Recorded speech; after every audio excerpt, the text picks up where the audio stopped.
¿qué tal? ¿Cómo estás? Súper bien, ¿y tú? Bien, gracias. Aquí, en mi Qué casita. bueno que pudiste venir. Sí, aquí estoy, listo y dispuesto.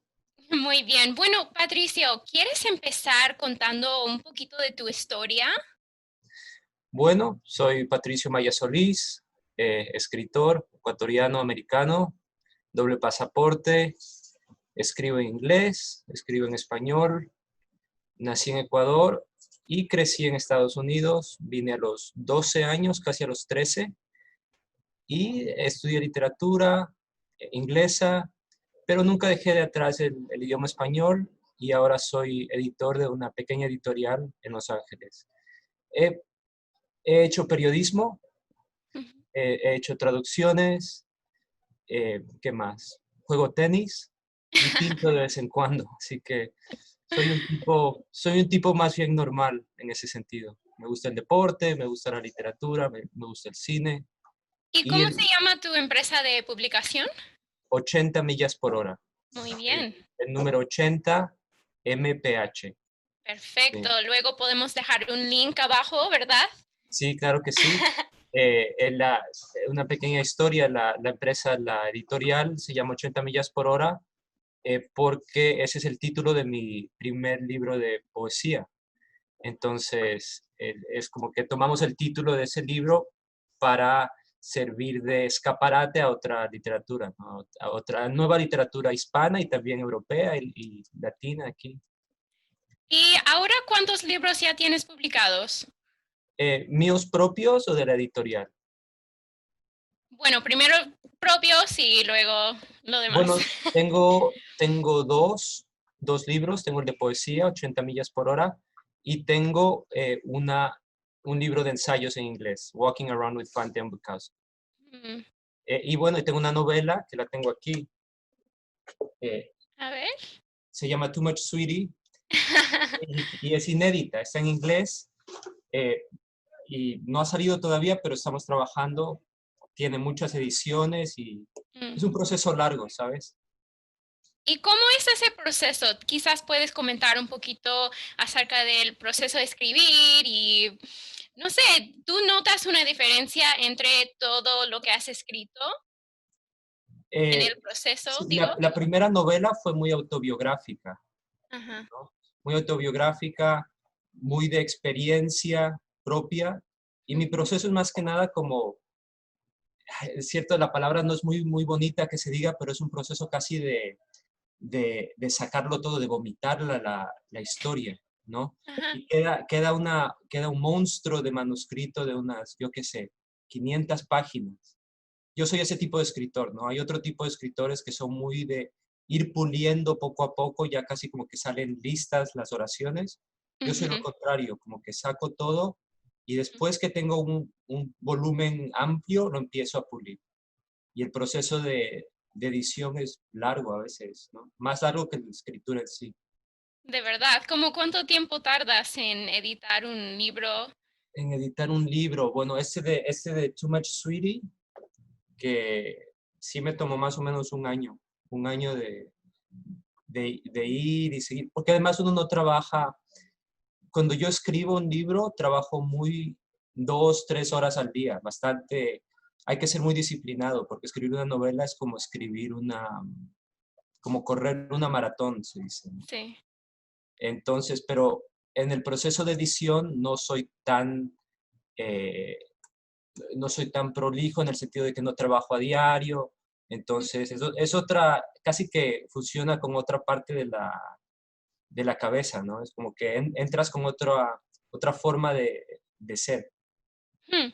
Y entonces, si tomas más o menos un año para editarlo, Ujú. ¿cuánto tiempo tardas en escribir? ¿O son cosas que ya tenías en tu mente por años? En escribir, yo Mm, escribo muy rápido. Por ejemplo, la última novela que no ha salido todavía, lo escribí en unos 7, 8 meses. Y es una novela de 300 páginas que se llama, eh, creo que le voy a poner Reggaeton Cruise, como el crucero del reggaetón, algo así. Esa es la Wow. nueva, la última ¿Quisieras novela. compartir un poquito de lo que se trata o es todavía es Bueno, un misterio, un secreto? hay un crucero de reggaetón. Tú sabes que hay muchos cruceros en Estados Unidos que tienen temas, ¿no? Sí. Hay cruceros de Disney, hay cruceros de, yo qué sé, de la NBA, hay Mm, cruceros de, no, yo me invento cosas también de la Fórmula 1, de un montón de cosas, ¿no? Yo dije, incluso existe un crucero de música latina. mm, Y yo dije, bueno, ¿qué tal si en ese crucero sucede una especie de... Bueno, tampoco es que no quiero divulgar la trama del libro, pero sucede algo inesperado y sí. el personaje principal se encuentra en toda esa trama y tiene que resolverla por sí solo, porque las autoridades no están ahí. Entonces, está basada en hechos de la vida real hasta cierto punto. Hay un personaje eh, famosillo en la internet, Ujú. en el cual me basé. Así que eso te puedo decir. Y es muy como global, porque hay personajes de Ecuador, hay personajes de Japón, de Mm. Estados Unidos, de África, de Liberia específicamente. Eh, así que, y además es un viaje por toda Latinoamérica. Así que, más Wow, o quiero menos, subirme a ese crucero. bueno, no tanto porque sucede, hay un atentado terrorista en el crucero, así que mejor no Ok, te subas ya al no. crucero. Bueno, lo que realmente quiero saber es, como tú me comentaste que has escrito en inglés y también en español, quiero saber cuáles son las diferencias de escribir en inglés y español y si tú crees que aprender inglés ha afectado a tu español y viceversa, ¿no? Como... Mm, sí, sí, sí. Mira, es una pregunta interesante. Este es la novelita, el libro de poesía de español de 80 millas por hora, el original. Ujú, Eh, lo que te podría decir es que yo escribo poesía en español y prosa en inglés. mm. Entonces, eso es como algo muy propio mío, pero la poesía por lo general, no siempre, pero por lo general la escribo en español. ¿Y no Eh, tienes una idea por qué te sucede yo, así? yo creo que el español tiende a veces a ser muy lírico Mm, como idioma, y además yo creo que las influencias mías propias en la literatura son de poesía en español. Por ejemplo, uno de los primeros poetas que yo empecé a leer fue Pablo Neruda cuando tenía como 16 años, ¿no? ujú, Borges, también la poesía de Borges, la prosa también. eh, entonces la poesía como que empieza muy temprano en mí. Yo empiezo leyendo muchos poetas y ya tenía un sentido del ritmo en el lenguaje, ¿no? mm, Después, por mi, yo qué sé, por mis padres, por mi familia, por mi propio idioma, ¿no? Eso te influye mucho. Después, cuando entro a la universidad, entro y estudio literatura inglesa. mm, Eh, Eso fue una decisión más o menos, te diría, fue premeditada, en el sentido de que eh, yo ya conocía más o menos la literatura hispana y quería aprender más literatura en inglés. ujú, En ese momento empecé a leer mucha prosa, poesía también, pero más que nada prosa en inglés. A, por ejemplo, leía a André Gide, que es un autor francés, en inglés, y empecé a leer mucha literatura en traducción, pero en inglés.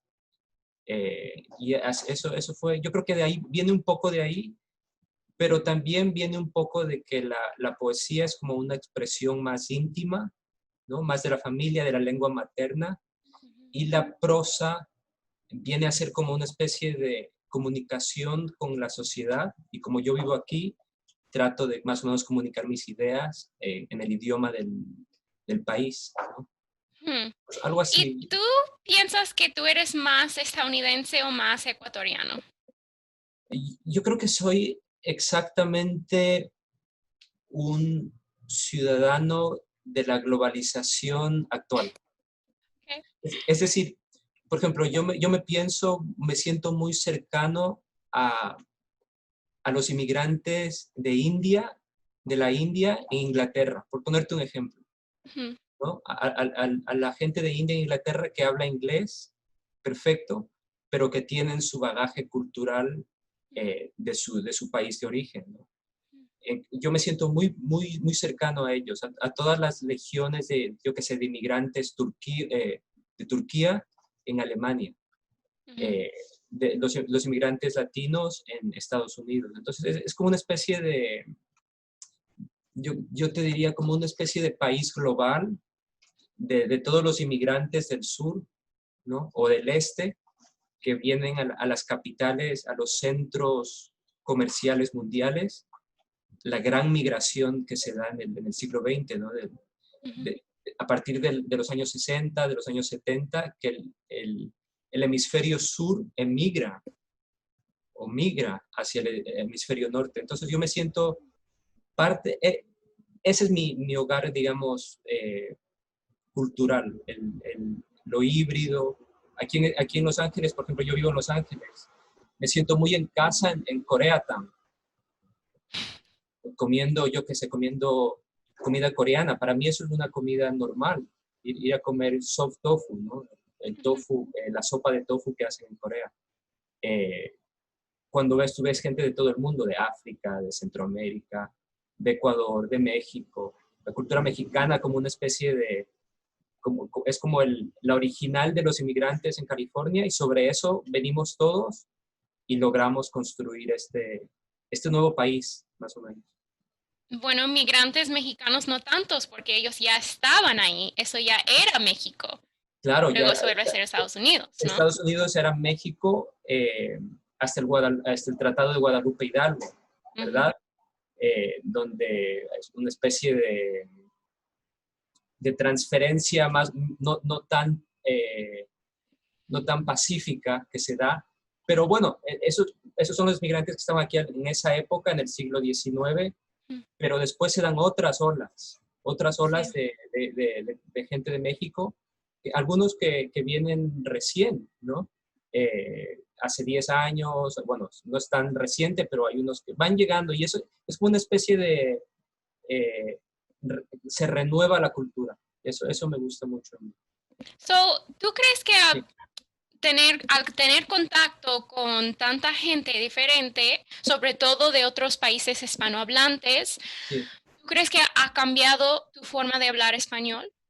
Yo creo que sí, yo creo que sí. Aunque te digo, esto decía Roberto Bolaño, el escritor chileno, que también vivió en el exilio mucho tiempo, Ujú. otra clase de experiencia, pero él vivió en España y tal, vino a California. Él dijo que, ¿por qué le decían, por qué tú hablas como español? Porque tenía una especie de acento español un poco ahí, y también mexicano, porque vivió en México en los 70.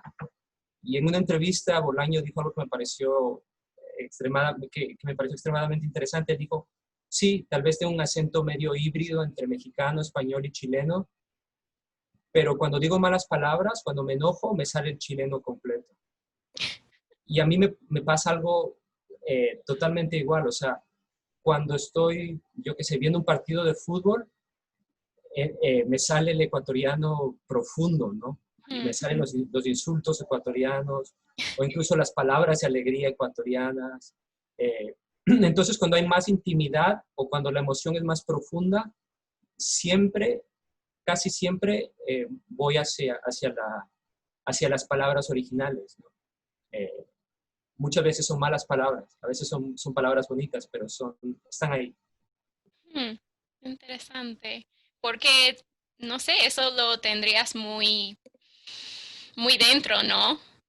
Exacto, sí, sí, sí. O cuando uno va a la calle y escucha un acento ecuatoriano, ya sea de la costa, ¿no? Ya sea de la sierra, de la capital, de Quito, o de otras partes de Ecuador, uno tiene una especie de antenita, ¿no? Y capta ese acento y casi siempre da en el clavo. O sea, que incluso desde qué región viene la persona y tal. Es ¿No interesante. podrías darnos unos ejemplos de cosas muy ecuatorianas, sobre todo expresiones o palabras o algo para darnos una idea?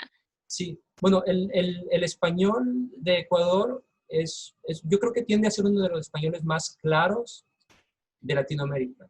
Mm, Eh, si tú ves, por ejemplo, el español de la República Dominicana o del propio Chile que habíamos mencionado, son españoles que tienen un acento muy fuerte. Son Yo muy creo que, aspirados. exacto. En Ecuador hay la aspiración de la S en la parte de la costa, Mm, por ejemplo, en Guayaquil, costa, ¿no? Eso existe mucho en toda la costa ecuatoriana. Mi madre es de Guayaquil, mi abuela también, y existe ese acento de la S aspirada también en el Pacífico colombiano. Entonces, la parte del Pacífico de Sudamérica mm, mantiene ese acento que es muy parecido al acento del sur de España, ujú, ¿no? también. Hay una especie de paralelo, hay incluso de las Canarias. Cuando tú ves a alguien de las Islas Canarias, los escuchas, pueden ser de Guayaquil o pueden ser de Maracaibo o de Lima, porque ese acento de Sudamérica, como de la costa de Sudamérica, o pueden ser de Cali, yo qué sé. En cambio, cuando tú vas a la parte de los Andes, es un español mucho más pausado, tal vez como el mío, aunque yo tengo una especie de mezcla porque crecí aquí bueno, he pasado mucho tiempo en California y también mi padre es de Quito, yo nací en Quito, pero me crío con mi madre de Guayaquil, mi abuela también, entonces tengo esa especie de mezcla, pero en la parte de los Andes eh, se habla mucho más pausado, incluso el carácter de la gente tiende a ser más recatado, por ponerlo de alguna manera. Mm, Yo creo que porque las capitales también estaban ahí, ¿no? En los Andes, por lo menos en Ecuador, en Bogotá también, en Colombia, la capital está en los Andes.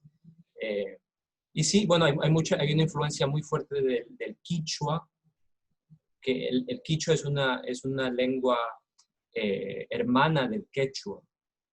mm, El quechua se habla en Perú, en partes de Argentina. El quichua se habla en la parte norte del Perú, en muchos lugares del Ecuador y en Colombia, también en el sur de Colombia. Entonces, en Ecuador existe una influencia bien fuerte, tanto eh, sintáctica, el orden de las palabras, como incluso en el vocabulario, ¿no? En el léxico. Tenemos muchas palabras que vienen del quechua en el castellano andino ecuatoriano, ¿no? Eh, eh, Entonces, ¿cuáles son algunas palabras? Si puedes pensar en sí, algo. absolutamente. Por ejemplo, guagua, guagua Ujú, significa, yo como sé que en Cuba, autobús. no, eso es solo en Cuba. En Ecuador, Ah, guagua, en Ecuador y en Chile también, guagua significa niño. ah. Y lo interesante es que, por ejemplo, en el español tú dices niño o niña, Mm, ¿no? Pero con la influencia quichua, tiene esa palabra guagua que puede decir el guagua o la guagua. Y eso significa niño, pero está totalmente diseminado, o sea que no digamos que es solo de la comunidad indígena ecuatoriana, sino que se utiliza prácticamente en todo el país, ujú. más que nada en la parte andina, ¿no? Y en Como otras está partes muy de Latinoamérica. absorbado en la cultura. Exactamente, exactamente. Y hay miles de palabras, por ejemplo, de la comida también hay muchas palabras, ¿no? Hay un plato que se llama jaguar locro, ¿no? Que es ¿Cómo? una especie de jaguar locro. Es una especie de sopa. Aquí creo que voy a fallar un poquito. Es una sopa que tiene sangre, si no me equivoco, me puedo estar equivocando, que tiene sangre de sangre de vaca, ¿no? Es una especie de aderezo que Mm, tiene esa sopa que se llama jaguar locro. ¿y te Por ejemplo, gusta? me encanta, sí, sí, sí. Por ejemplo, hay un plato que se llama guatita. La guata, tú conoces más o menos la cultura sudamericana. Guata se dice, es una forma de decir panza, ¿no? Mm, Entonces, cuando alguien está guatón, significa que tiene una panza prominente, ¿ya? Eh, y la gente te lo dice, allá no es como aquí en Estados Unidos que son más tímidos en el sentido de allá es suelen. interesante que dices que es una palabra indígena, ¿no? Pero lo han, como usan forma de español para como digo, guatón, ¿no? Es Sí, como un no diminutivo, pero para se, hacerlo más grande, ¿no? se hispaniza, se Exacto, latiniza eso es lo el que quiero término. decir. Sí, es que está bien integrado porque no es de ahora, sino que hace cientos de años, mediante el contacto de las culturas, ya está integrado al lenguaje. Incluso hay muchas palabras indígenas que han cruzado y que se utilizan en Europa, ¿no? Que han Sí, cruzado el ¿verdad? océano y que se utilizan en Europa. Por ejemplo, la palabra chocolate es una palabra náhuatl de México, si no me equivoco, pero sé que proviene de México. Sí. En cuanto a esta palabra guata, que significa panza, hay un plato que se llama guatita, que vendría a ser como pancita, ¿no? Mm, Y ese es la panza, la guata del animal, de res, cocida en una especie de salsa de maní, que en México vendría a ser cacahuate, ¿no? Cacahuate es otra palabra original mexicana. ujú. Entonces, eso, la salsa de maní con papas y guata. Bueno, y el plato se llama guatita. Y así hay una infinidad de palabras, muchos insultos también. Yo creo que eso es interesante, ¿no? Como que las palabras indígenas sobreviven en el castellano mediante la comida y a veces mediante insultos o nombres de animales también, ¿no? Pero bueno, eso es un tema muy bonito de explorar incluso en el lenguaje, ¿no? Eh, en el lenguaje ya globalizado se colan estas palabras, ¿sabes? Entonces, ¿cómo ha sido la experiencia de trabajar con otros autores? Porque, bueno, mejor pregunta, todos los escritores que están en tu publicación, ¿no? ¿Escriben en inglés o escriben en español? Bueno, la editorial publica, es una editorial bilingüe. Ujú. Nosotros publicamos libros en español y libros en inglés. El autor más famoso, por ponerlo de alguna manera, que hemos publicado se llama Aldo Tambellini. Lo tengo aquí. Tambellini es un escritor, pero también tiene una historia interesante. Él nació en Estados Unidos, pero de padres italianos y brasileros, de Hmm. Brasil, ¿ya? Pero él escribe en inglés y un poquito en italiano también, poeta. Entonces, publicamos la obra poética de Tambellini, que además ya es famoso, tiene 80 y pico de años, eh, es artista plástico también, y tuvo una presentación, una exhibición en el MoMA de Londres, así que te puedes imaginar. Wow, También ¿cómo siendo tuviste contacto con él?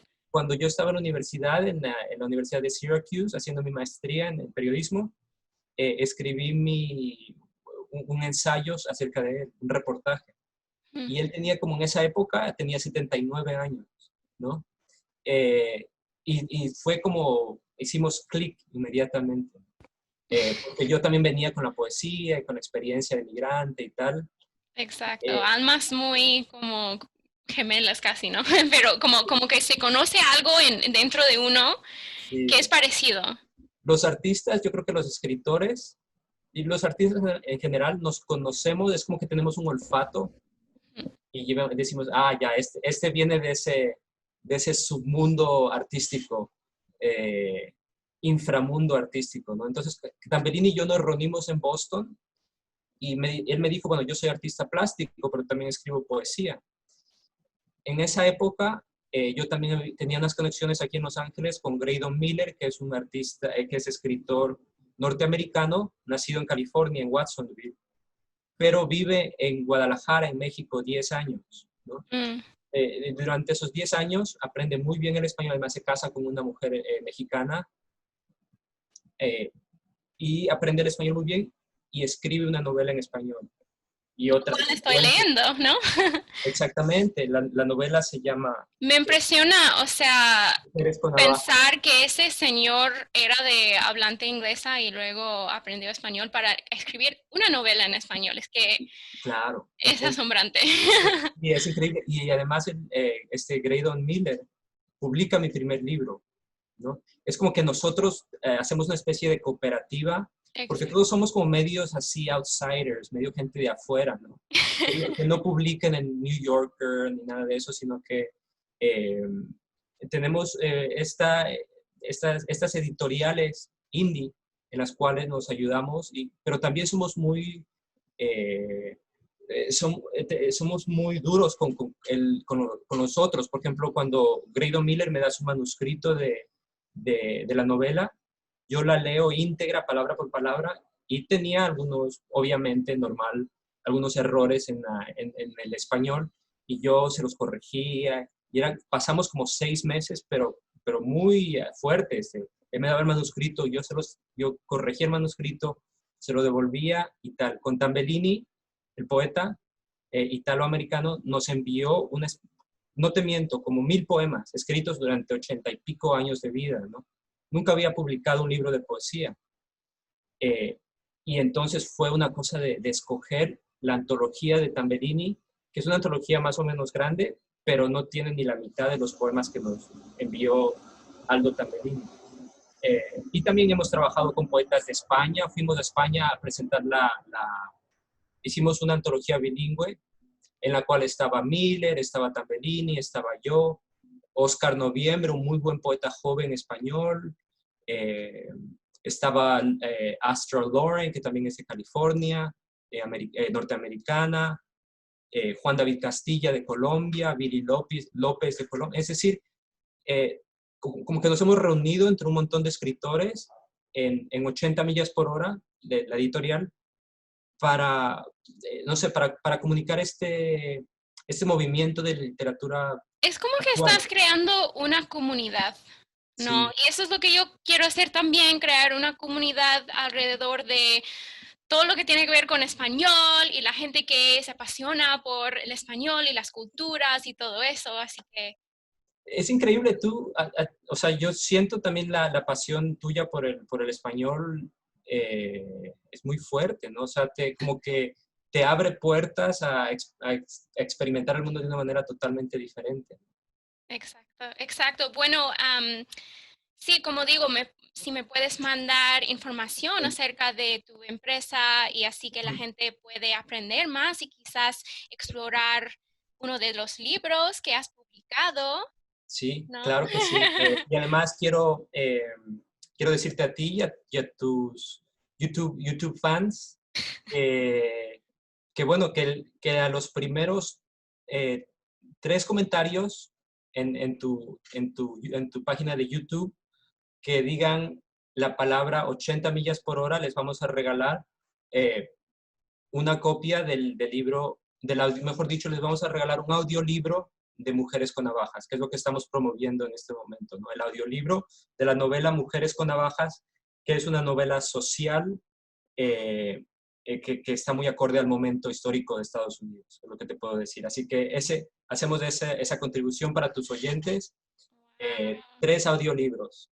Así que y también Increíble. les pedimos que nos regalen un pequeño review en Amazon. La última pregunta es Claro. si tú tienes un dialecto de español que es tu favorito, que te gusta mucho. Eh, bueno, tú sabes que hay un país africano que habla el español, ¿no? En Guinea Ecuatorial. ¿Eso qué? Entonces, ¿Eso es en África? en África, sí, Guinea Ecuatorial está en África y es un país muy pequeño que además es una dictadura muy fuerte. Entonces, pues, no hay mucho acceso. Mm, Eh, pero lo interesante es que si tú buscas el acento de Guinea Ecuatorial, tiene un acento, está en el medio de África, pero tiene un acento muy parecido al español de España. mm. Entonces yo me quedo con ese porque me parece una historia interesante de que en Guinea Ecuatorial, que casi no se habla nunca, ¿verdad? Ellos Sí, sí. pertenecen al mundo hispano también, pero tienen un acento muy parecido al de Madrid. Además, aparte me gusta el de la República Dominicana, se me hace muy sabroso. Eh, ¿Qué más? Sí, yo te diría que el caribeño, me encanta la cultura del Caribe, A mí Eh, también.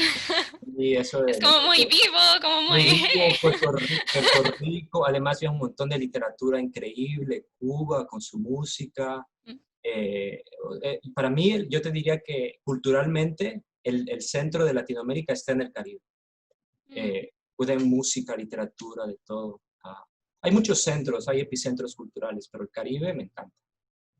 Sí, Wow, qué bien. Bueno, Patricia, eso es todo y muchísimas gracias por venir. Oyentes, como él dijo, va a regalar un audiolibro, ¿verdad? tres. 3 audiolibros, Sí, así sí, que deja un comentario, por favor. sí, y los invito a buscar 80 millas por hora en cualquier plataforma, estamos presentes. Muchas gracias, Analía, cuídate. Ok, gracias, cuídate también, chao. Saludos, bye.